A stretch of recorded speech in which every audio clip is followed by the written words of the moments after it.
আমি রাসূলকে জাগ্রত অবস্থায়ও দেখবে। সুবহানাল্লাহ। যদি কেউ স্বপ্নে আমাকে দেখতে পায়, এই কপাল যদি কারো হয়ে যায়, সে আমি রাসূলকে জাগ্রত অবস্থায়ও দেখতে পাবে। সুবহানাল্লাহ। কেন? ফাইন্নাশ শাইতানা লা ইয়াতামাসসালু বি, যে আমাকে দেখলো সে আমাকেই দেখলো, শয়তান আমার রূপ আমার আকৃতি ধারণ করতে পারে না। এই জন্য তুমি আমাকে দেখছো তো আমাকেই দেখছো। عن أنس بن مالك رضي الله عنه قال قال رسول الله صلى الله عليه وسلم من رآني في المنام فقد رآني فإن الشيطان لا يتخيل بي رواه البخاري। হাদিসটি বুখারী সহ বহু হাদিসের কিতাবে এসেছে। হযরত আনাস ইবনে মালিক রাদিয়াল্লাহু তাআলা আনহু বলেন, বিশ্ব নবী মুহাম্মদুর রাসূলুল্লাহ সাল্লাল্লাহু আলাইহি ওয়াসাল্লাম বলেন, যে বান্দা বান্দি আমাকে স্বপ্নে যুগে দেখলো, সে অবশ্যই আমি রাসূলকেই দেখলো। সুবহানাল্লাহ। ফাইন্নাশ শাইতানা লা ইয়াতাখায়্যালু বি, কেননা শয়তান আমার রূপ আমার আকৃতি ধারণ করতে পারে না। এই জন্য আপনি রাসূলকে দেখছেন নাকি অন্য কাউকে দেখছেন, আপনাকে সিদ্ধান্ত নিতে হবে। রাসূলের আকার আকৃতি সম্পর্কে আপনার জ্ঞান থাকতে হবে। যদি শয়তান কোন বুজুর্গের সূরাতে আয়েশা বসে, বিশাল বড় দাড়ি, বিশাল বড় বড় জুব্বা, আয়েশা বলছে আমি রাসূল, আমাকে দেখো, ঝামেলা। শয়তান রাসূলের আকৃতি ধারণ করতে পারে না, কথা সঠিক, 100% সঠিক। বাকি আমি আপনি আল্লাহর রাসূলকে দেখছি কিনা, এখানে অনেকটা বোঝার বিষয় আছে। এই জন্য আল্লাহর রাসূলের চেহারা, আল্লাহর রাসূলের দাড়ি, আল্লাহর রাসূলের মাথা মোবারক, আল্লাহর রাসূলের বডি, আল্লাহর রাসূলের হাত পা সম্পর্কে আমার জ্ঞান থাকতে হবে। আল্লাহর রাসূলের চোখ কেমন, আল্লাহর রাসূলের নাক কেমন, আল্লাহর রাসূলের ঠোঁট কেমন। হাদিসের কিতাবে আল্লাহর রাসূলের প্রতিটি অঙ্গের বিবরণ আল্লাহর রাসূল উম্মতের সম্মুখে পেশ করে গেছেন। সুবহানাল্লাহ। আল্লাহর রাসূলের ব্যাপারে, আল্লাহর রাসূলের কয়টা চুল পাকা ছিল সাহাবায়ে কেরাম এটাও উম্মতের সম্মুখে তুলে ধরে গিয়েছেন। সুবহানাল্লাহ। কতটা মহব্বত করছে। আমার আপনার কত কিছু কত জায়গায় পড়ে যায়, মানুষ উঠাই না। মানুষ মানুষকে মহব্বত করলে, কতটা মহব্বত করলে আল্লাহর রাসূলের সর্বোচ্চ দাড়ি, মোছ এবং চুল সহ মৃত্যুর আগে 18টা পাকা ছিল। কয়টা? 18টা। সাহাবায়ে কেরাম তাও গণনা করছে। সুবহানাল্লাহ। 63 বছর বয়সেও আল্লাহর রাসূল পূর্ণ যুবক ছিলেন। এই যে আমাদের বয়স কম, দেখবেন বহু চুল পাকা, আমারই পাকা, বহু সবারই পাকা। আল্লাহ আমাদেরকে এমন রাসূল দিয়েছেন। এই জন্য আল্লাহর রাসূলের আকৃতি সম্পর্কে জ্ঞান থাকা, যাতে শয়তান ধোঁকা না দিতে পারে। আপনি যদি অন্যায় কাজ করেন আবার বলেন যে আমি রাসূলকে দেখছি, ঝামেলা আছে। আপনি রাসূলকে দেখেন নাই, শয়তানকে কোন ভালো মানুষের আকৃতি দেখছেন। শয়তান এসে বলছে আমি রাসূল দেখো। রাসূলকে দেখতে হইলে ঈমান ভালো লাগবে, পরিপূর্ণ সুন্নাতের উপর আসতে হবে, চলতে হবে, মজবুতের সাথে থাকতে হবে, তাহলেই সম্ভব। আমার কাছে বহু মানুষ আসে, আমি যে সময় মাদ্রাসায় পড়ি সে সময় এক হিন্দু আমার কাছে এসে বলছে যে আমি রাসূলকে স্বপ্নে দেখছি। ওই সময় তো আর বুঝতাম না, আলহামদুলিল্লাহ এখন বুঝি সে কাকে স্বপ্নে দেখছে। আল্লাহ আমাদের সকলকে বুঝ দান করেন। এই জন্য রাসূলকে স্বপ্নে দেখা সম্ভব। স্বপ্নে দেখলে লাভ কি সামনে বলবো ইনশাআল্লাহ শেষের দিকে। স্বপ্নে দেখা সম্ভব। বহু মানুষ স্বপ্নে দেখেছেন। আল্লামা হাফেজ জালালউদ্দিন সুয়ুতী রাহমাতুল্লাহি আলাইহি জগৎ বিখ্যাত মুহাদ্দিস, মুফাসসির, মুহাক্কিক, তাফসীরে জালালাইন লিখলেন। আদ-দুরুল ওয়াল মানসুর লিখছেন, হাদিসের কিতাব আমি প্রায় জুমাই বলি। জামিউস সগীর মিন আহাদিসিল বাশীর ওয়ান নাযীর লিখছেন, মাজমাউল বাহরাইন লিখছেন, বহু শত শত কিতাব লিখে গেছেন। জালালউদ্দিন সুয়ুতী রাহমাতুল্লাহি আলাইহি নিজেই বলেছেন, ইন্নী রাআইতু রাসূলুল্লাহি সাল্লাল্লাহু আলাইহি ওয়াসাল্লাম ফিল মানাম বিজআউ ওয়া সিত্তিন, আমি আল্লাহর রাসূলকে স্বপ্নে যোগে 70 বারের চেয়েও বেশি দেখেছি। সুবহানাল্লাহ। লড়াই কাকে বলে? লড়াই করেন, বরত্ব দেখা। আপনি কয়বার দেখছেন বলেন? সবার কাছে বললে আবার ঝামেলা আছে, পুঁজিতে লস হয়ে যাবে। এজন্য জায়গা মতো বলা চাই, স্বর্ণ জায়গা মতন বিক্রি করা চাই, যে স্বর্ণের দাম বোঝে। মণি মুক্তা জওহর পান্না যে চেনে না তার কাছে নিতে নাই, সে মূল্য বুঝবে না, বলবে আমাকে 5 টাকায় দাও। ওটা কি 5 টাকার জিনিস? এ ভাই, স্বর্ণ কি 5 টাকায় বিক্রি হয়? এটা কি ভাঙাড়ি নাকি? তুমি রাসূলকে দেখছো, এটা অনেক বড় সম্পদ, এই জন্য এই সম্পদ যার তার কাছে তুমি বলবা না।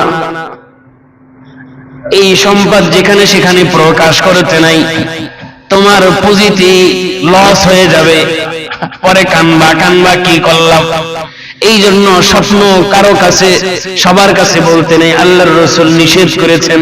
আল্লাহ তাআলা সূরা ইউসুফে ওই যে ইউসুফ আলাইহিস সালাতু ওয়াস সালামের কথা বাবা ইয়াকুবকে বলেছেন, আমি তো এই স্বপ্ন দেখেছি। ইয়াকুব আলাইহিস সালাম বলছেন, বাবা স্বপ্ন সবার কাছে বলো না, তোমার এই স্বপ্ন যদি তোমার ভাইয়ের কাছে বলো, তোমার ভাইরা তোমার বিরুদ্ধে শত্রুতা শুরু করে দিবে। ইন্নী রাআইতু আহাদা আশারা কাওকাবা ওয়াশ শামসা ওয়াল কামারা রাআইতুহুম লি সাজিদিন। কোরআনের আয়াত। ইয়াকুব আলাইহিস সালাম যখনই বলছেন চুপ, তুমি এই স্বপ্ন কারো কাছে বলবা না, তোমার ভাই তোমার শত্রু হয়ে যাবে, হিংসা করবে। এই জন্য আল্লাহর রাসূল বলেছেন, স্বপ্ন যার তার কাছে বলা নাই, বললে বলবা যে তোমার একবারে আপন, একেবারে কাছের মানুষ, তোমার হিতাকাঙ্ক্ষী এবং দ্বীন শরীয়তের ব্যাপারে যার যথাযথ ইলম আছে এমন 3 গুণওয়ালা মানুষের কাছে বলো, তো তোমার লাভ হবে, লস হবে না, নচেত তোমার ক্ষতি হবে।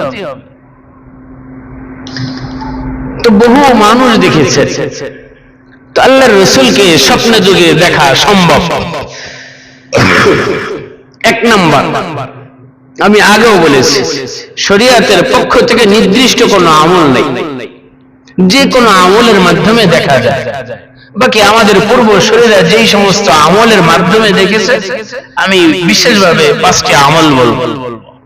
1 নাম্বার আমল, যেই আমলের কারণে অনেক মানুষ, অনেক বুজুর্গানে দ্বীন আকাবিররা পূর্বসূরীরা জনাবে মুহাম্মদ সাল্লাল্লাহু আলাইহি ওয়াসাল্লামকে স্বপ্নে যোগে একবার না বহুবার দেখেছেন। এমন একটি আমলের নাম হচ্ছে চোখের হেফাজত করা, চোখের হেফাজত মাসমুমা।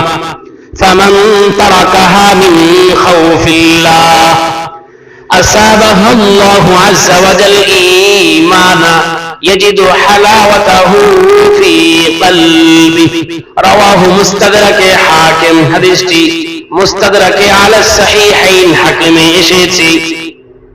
হযরত হুযায়ফাতুল ইয়ামান রাদিয়াল্লাহু আনহু বলেন, বিশ্বনবী মুহাম্মদুর রাসূলুল্লাহ সাল্লাল্লাহু আলাইহি ওয়াসাল্লাম ইরশাদ করেন, যে কোনো ব্যক্তি যদি তার শরীরের একটা বিশেষ অঙ্গ, এই নজরের দৃষ্টিকে, নজরের পাতকে, চোখকে, চোখের দর্শনকে হেফাজত করতে পারে, এই চোখ সাংঘাতিক গুরুত্বপূর্ণ জিনিস।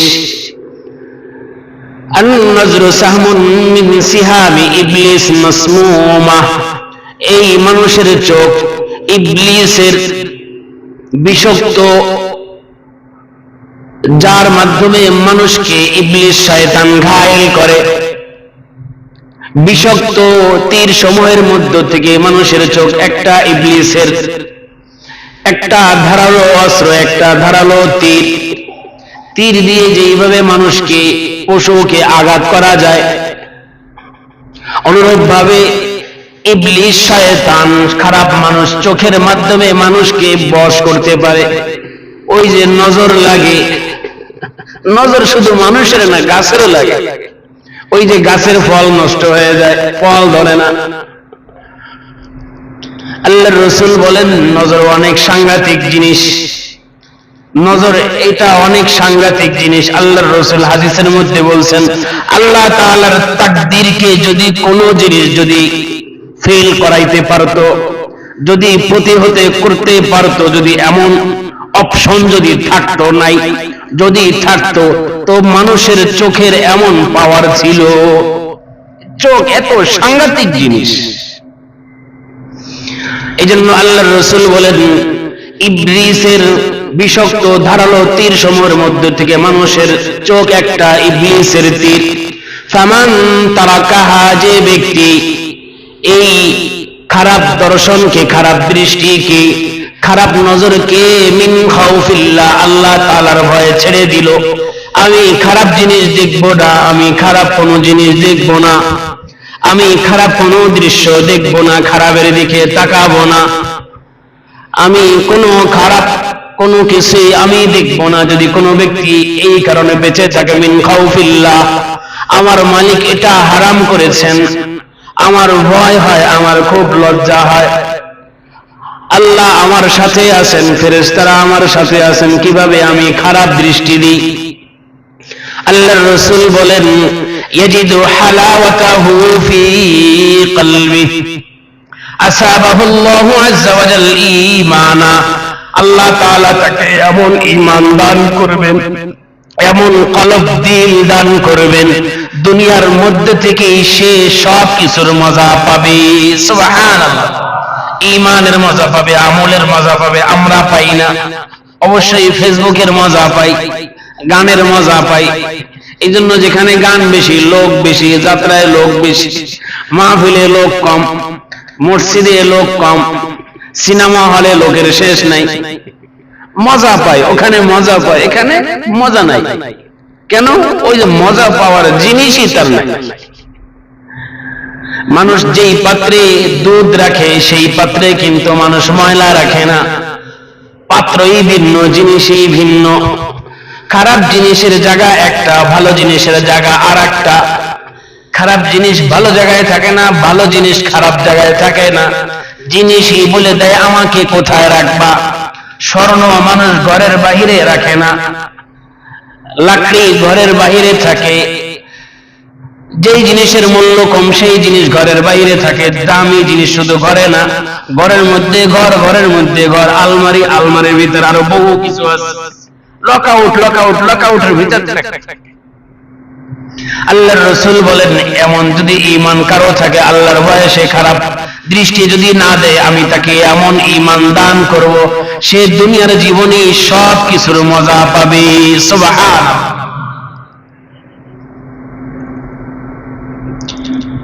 এই জন্যই ইঞ্জিনিয়ার, যুগ শ্রেষ্ঠ বুজুর্গ আলেমীদের মাহবুবুল উলামা জুলফিকার নকশবন্দি দামাত বরকাতুহুম আলিয়া এখনো জীবিত আছেন, পাকিস্তান বাড়ি।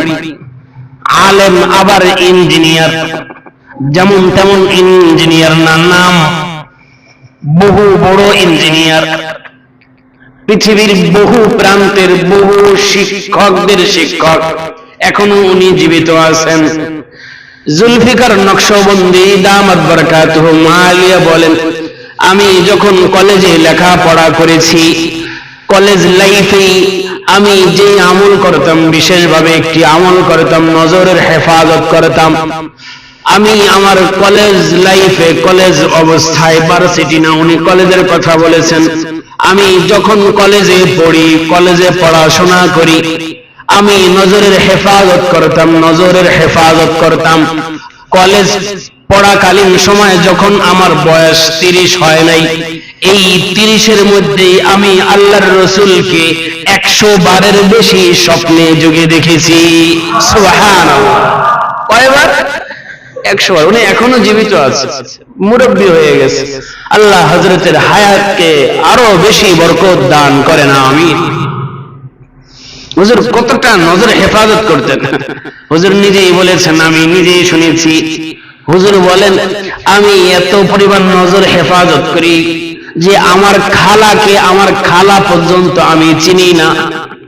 ওই খালার দিকে কোনোদিন তিনি তাকান নাই, দৃষ্টি নিচে রেখে খালার সাথে কথা বলেন, খালার বাড়িতে যান। এই জন্য খালা কেমন, খালার চেহারা কেমন, খালা পর্যন্ত চেনে না। যে খালার দিকে তাকায় না, সে কি আর আন্টির দিকে তাকায়? এখন তো আমাদের আন্টির শেষ নাই, আন্টি আর ওই যে সিস্টার। আল্লাহ আমাদের সকলকে হেফাজত করেন। এক নম্বর বললাম কিসের আমল? নজরে হেফাজত করা, চোখের হেফাজত করা। চোখ এটা অনেক সাংঘাতিক জিনিস। এই জন্যই হাকিম মোহাম্মদ আখতার সাহেব রহমতুল্লাহ আলাইহি বর্তমান সারা বিশ্বে যত বুজুর্গানি দ্বীন আছেন, পীর আউলিয়া আছেন, এদের সকলের উস্তাদ চলে গেছেন কবরের জগতে। হযরত বলেছেন, কোন পুরুষ মহিলা যদি বিশেষভাবে 5টি গুনাহ থেকে বিরত থাকতে পারে, আল্লাহ তাআলা এই 5 গুনাহ থেকে দূরে থাকার কারণে তাকে অন্য সমস্ত গুনাহ থেকে বিরত থাকা তার জন্য সহজ করে দিবেন। সুবহানাল্লাহ। কয় গুনাহ? 5 গুনাহ। 1 নাম্বার অশুদ্ধ তেলাওয়াতের গুনাহ, 2 নাম্বার নজরের গুনাহ, 3 নাম্বার দাড়ি চাষা, দাড়ি কাটার গুনাহ, 4 নাম্বার অন্তরের গুনাহ, 5 নাম্বার পায়ের নিচে, টাকনুর নিচে পোশাক পরিধানের গুনাহ। এই 5 গুনাহ, অশুদ্ধ তেলাওয়াতের গুনাহ, নজরের গুনাহ, দাড়ি চাষা কাটার গুনাহ, অন্তরের গুনাহ, টাকনুর নিচে পোশাক পরিধানের গুনাহ। এই 5 গুনাহ থেকে যদি কেউ নিজেকে সেভ করতে পারে, আল্লাহ তাআলা বাকি সব গুনাহ থেকে তাকে নিজে সেভ করবেন। সুবহানাল্লাহ।